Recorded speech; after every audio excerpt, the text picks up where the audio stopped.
Tips on ethylene oxide. Ethylene oxide is a colorless gas that can have a sweet, fruity odor at high levels.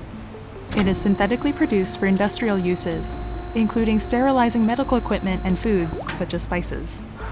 In industrial settings, ethylene oxide is primarily used to produce chemicals such as antifreeze.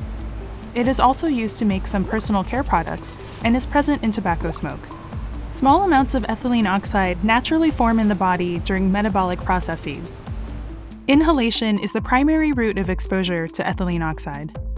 Acute exposure to high levels occurs mostly in occupational settings and can cause dry mouth and GI effects like vomiting and diarrhea.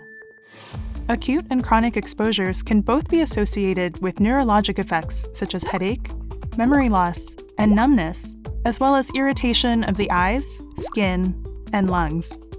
Lung irritation can cause coughing, shortness of breath, wheezing, and bronchial constriction and hyperreactivity.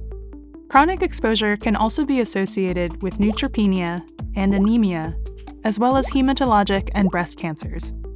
Ethylene oxide biomarkers in blood and urine have limited clinical use because they cannot predict health effects. However, elevated levels can confirm exposure in some situations, such as occupational exposures. Refer to U.S. Preventive Services Task Force recommendations for cancer screening. Treatment is primarily supportive, and ongoing exposure should be avoided or reduced when possible. Counsel patients to avoid tobacco smoke, and advise patients who work with ethylene oxide that employers are responsible for informing them of their workplace hazards, providing proper PPE, and ensuring that workspaces are well ventilated. Counsel these patients to use proper PPE and keep their work areas clean.